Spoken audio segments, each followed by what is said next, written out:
روزے کی حالت میں اگر کوئی شخص اپنی بیوی سے صحبت کر لیتا ہے تو اس صورت میں کیا کرنا ہوگا؟ جو لوگ شادی شدہ ہیں ان کے لیے رمضان کے مہینے میں ایک بہت بڑی آزمائش یہ ہوتی ہے کہ روزے کی حالت میں وہ کیا کریں اگر بیوی سے صحبت کر لیں یا ایسا کوئی معاملہ پیش آ جائے۔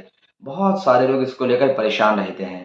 ناظرین محترم، آج اس کا صحیح حل میں آپ کے روبرو پیش کر دیتا ہوں تاکہ آپ کے علم میں اضافہ ہو جائے اور آپ خود اس مسئلے کو سن کر سمجھ کر دوسروں تک شیئر بھی کر سکیں۔ حضرات، سب سے پہلے ہم یہ سمجھیں کہ روزہ کس چیز کا نام ہے۔ روزہ کہتے ہیں تین چیزوں سے بچنے کا: کھانے سے بچنا ہے، پینے سے بچنا ہے اور بیوی سے دور رہنا ہے، یعنی کہ صحبت سے دور رہنا ہے۔ تو ان تین کاموں کا نام روزہ ہے۔ تو نارملی کھانا پینا تو ہمیں یاد رہتا ہے اور اس سے بچنا بڑا آسان بھی ہوتا ہے۔ سب سے اہم مسئلہ بیوی والوں کے لیے ہو جاتا ہے کہ وہ روزے کی حالت میں بیوی سے کیسے دور رہیں۔ بہت سارے کیسز ایسے ہمارے سامنے آتے ہیں، لوگ مسئلہ پوچھتے بھی ہیں کہ روزے کی حالت میں بیوی کے ساتھ دوپہر میں سوتے ہیں یا کوئی ایسا مسئلہ پیش آتا ہے اور بات بات میں بات بہت آگے تک بڑھ جاتی ہے اور صحبت تک کی نوبت آ جاتی ہے۔ تو ایسی صورت میں روزے دار کے لیے کیا حکم ہوگا؟ بہت دھیان سے اس مسئلے کو سنیں اور عمل کرنے کی کوشش کریں۔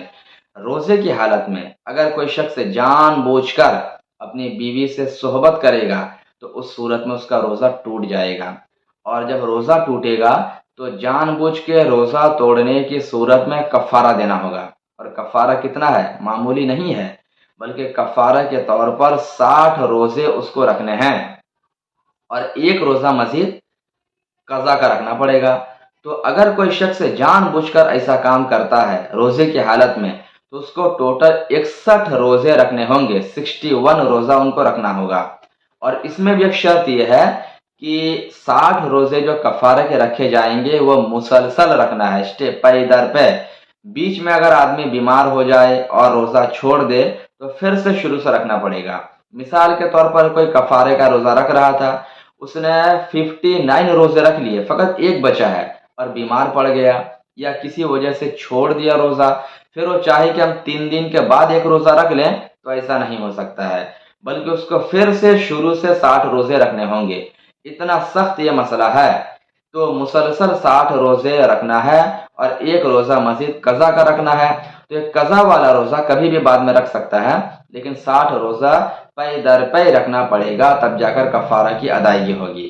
اور عورت کا مسئلہ یہ ہے کہ نہیں، اگر عورت بھی روزہ دار تھی تو اس صورت میں عورت کے لیے مسئلہ یہ ہوگا کہ اس کے جو حیض کے دن آتے ہیں، اس کے پیریڈز کے دن آتے ہیں، وہ اس سے الگ ہو جائیں گے۔ یعنی 60 روزے کے دوران مان لیجئے کہ 2 بار پیریڈ آئے گا، تو پیریڈ کے دنوں کو چھوڑ کر اب باقی جو روزے ہوں گے مسلسل اس کو 60 رکھنے ہوں گے۔ عورتوں کے لیے یہاں پر تھوڑی سی چھوٹ ہے۔ تو اس طرح سے اگر عورت بھی روزے دار تھی اور مرد بھی روزہ دار تھا، دونوں نے صحبت کر لیا، تو دونوں کے اوپر 60 روزے کفارے کے اور ایک روزہ قضا کا رکھنا ضروری ہوگا۔ لیکن اگر ان میں سے کوئی ایک روزہ دار تھا تو جو روزہ دار تھا اس کا روزہ ٹوٹا، اب اس کو 60 روزے کفارے کے اور ایک روزہ قضا کے طور پر رکھنا پڑے گا۔ یہی اس کا صحیح مسئلہ ہے۔ تو کوئی یہاں پر یہ بھی بہانہ نہ کرے کہ میں 60 روزے کیسے رکھوں گا، فدیہ دے دوں گا، نہیں، یہاں فدیہ کا بھی مسئلہ نہیں ہے۔ یہاں پر مسئلہ ہے کہ سب سے اولی کوشش یہی ہوگی، شریعت کا حکم پہلے یہی ہے کہ قضا کے مکمل روزے رکھیں، کفارے کے مکمل روزے رکھیں، یہی اس کا مسئلہ ہے۔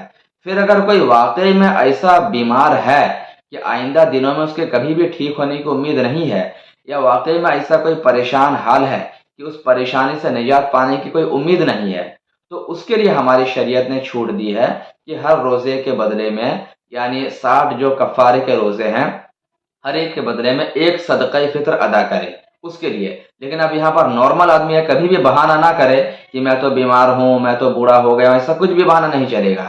تو کفارے کے روزے رکھنے ہوں گے، پھر قضا کا رکھنا ہوگا، تب جا کر اس گناہ سے وہ چھٹکارا پائے گا۔